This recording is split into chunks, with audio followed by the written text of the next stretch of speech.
Observatorium Bosca berdiri sebetulnya didahului oleh pembentukan apa yang disebut sebagai Asosiasi Astronomi Hindia Belanda. Nah, itu tahun 1920. Kurang lebih pada saat yang sama Sekolah Tinggi Teknik Bandung berdiri, apa yang kita kenal sekarang sebagai Institut Teknologi Bandung. Nah, setelah para anggota NISV atau Netherlands Indische Sterrenwacht Vereniging itu berdiri, baru bersama-sama mereka berunding untuk menyepakati pendirian sebuah observatorium astronomi yang pada kala itu belum ada di kawasan ekuator dan di Asia Tenggara. Dan mereka melihat pentingnya adanya observatorium astronomi untuk melanjutkan pemetaan langit bintang-bintang di bumi bagian selatan. Karena kita ingat pada tahun 1920-an observatorium itu kebanyakan ada di Amerika Serikat dan di Eropa. Mungkin ada satu di Jepang, sementara di bumi bagian selatan baru ada di Afrika Selatan dan di Australia. Jadi para pemikir saat itu melihat bahwa astronomi adalah ilmu pengetahuan, walaupun dia ilmu pengetahuan yang sudah lama, tetapi sebagai sains modern dia baru sangat berkembang ketika didukung oleh teknologi pengamatan yang canggih. Maka dari itu para pemikir tersebut melihat pentingnya dan kesempatan besar yang akan bisa diperoleh ketika sebuah observatorium astronomi didirikan di Nusantara. Salah satu penggagas yang paling penting adalah Pak K.A.R. Bosca.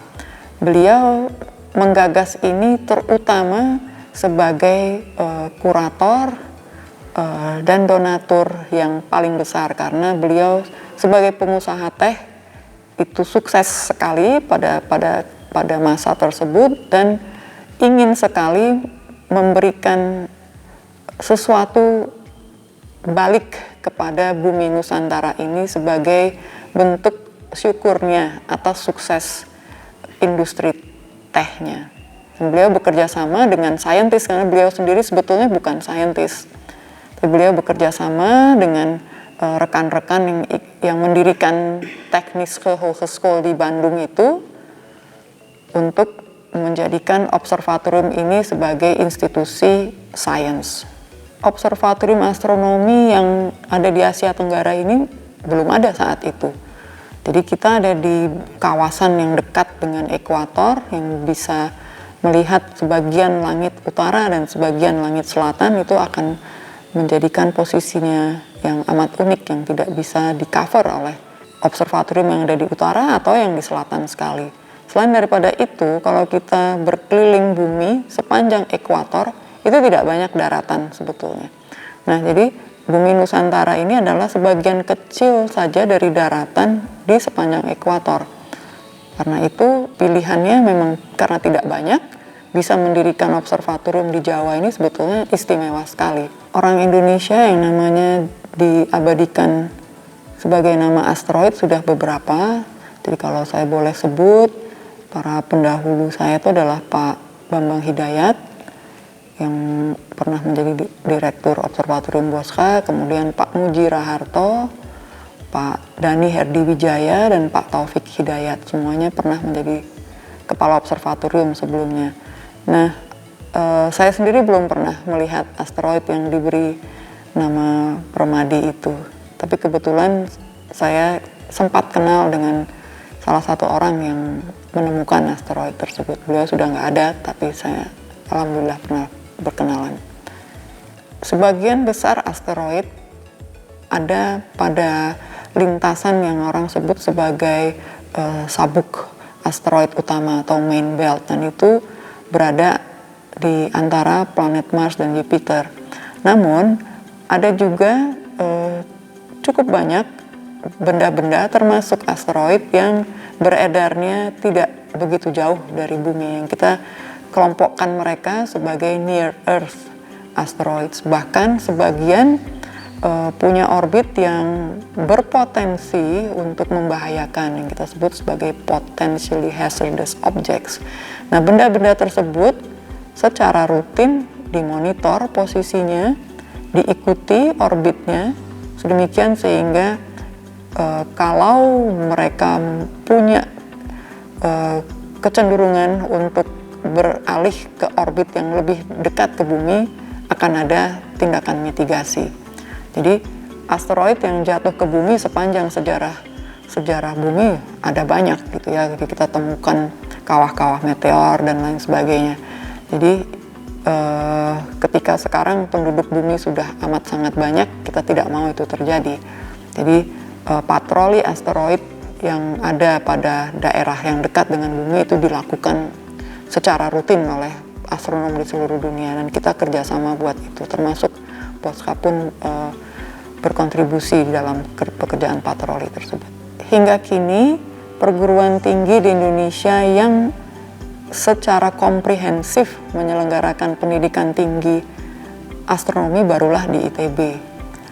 Beberapa perguruan tinggi lain merintis membuka pelajaran-pelajaran astronomi sebagai studi elektif atau bagian dari fisika atau kelompok studi yang lain, tetapi yang komprehensif dari S1, S2, S3 baru di ITB. Bagaimana karier lulusan astronomi di Indonesia ya memang masih amat sangat bisa dioptimalkan, artinya dengan membuka lapangan pekerjaan yang khas astronomi atau yang amat relevan dengan astronomi itu masih sangat diperlukan, karena pekerjaannya sebetulnya banyak, tetapi institusi yang bisa mengadopsi dan mengakomodasi pekerjaan-pekerjaan dan expertise tersebut memang harus ditingkatkan di Indonesia. Jadi negara-negara maju banyak astronom yang sudah dapat diserap di lapangan pekerjaan karena mereka berada di institusi yang betul-betul memang mengembangkan astronomi. Semenjak pendirian ya Observatorium Bosca itu memang basis pekerjaannya itu adalah kolaborasi ya, dan itu adalah yang khas di astronomi. Langit itu kita amati bersama. Langitnya terlalu besar untuk bisa diamati sendiri-sendiri, dan juga ada banyak yang bisa dilakukan ketika orang berkolaborasi.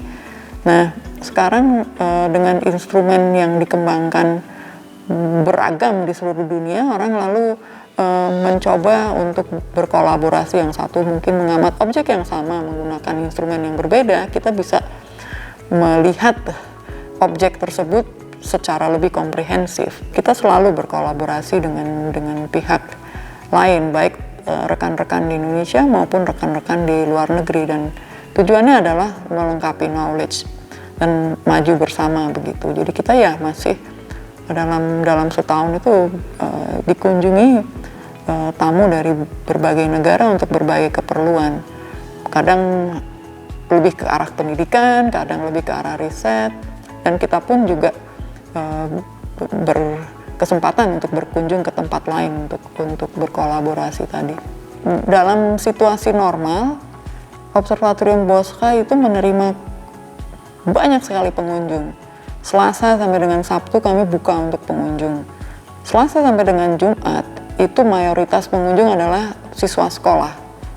Dari TK sampai SMA bahkan perguruan tinggi itu jadi tamu kami yang rutin sebetulnya. Nah, apa yang kami sampaikan, topik-topik astronomi yang kita paskan untuk usia kognitif yang sesuai dengan mereka begitu. Nah, selain daripada itu, kita juga punya acara yang kita sebut sebagai malam umum, di mana orang datang sekitar 4 malam per bulan. Kita buka April sampai Oktober.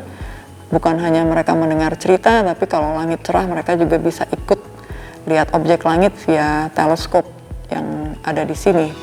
Nah, manfaatnya apa? Manfaatnya beragam. Dari yang awalnya mendekatkan saja, memperkenalkan mereka ke langit, sainsnya bisa menyusul belakangan. Kalau sainsnya diberikan di sekolah, di kurikulum, kita bisa sambungkan itu. Misalnya belajar tentang tata surya, matahari sebagai bintang, planet bumi sebagai satu dari planet-planet yang ada di tata surya, cerita tentang bintang yang banyak, cerita tentang galaksi, bagaimana manusia itu punya relasi dengan alam semesta, begitu ya. Itu adalah konten yang kita siapkan untuk bisa diserap oleh masyarakat umum maupun siswa sekolah.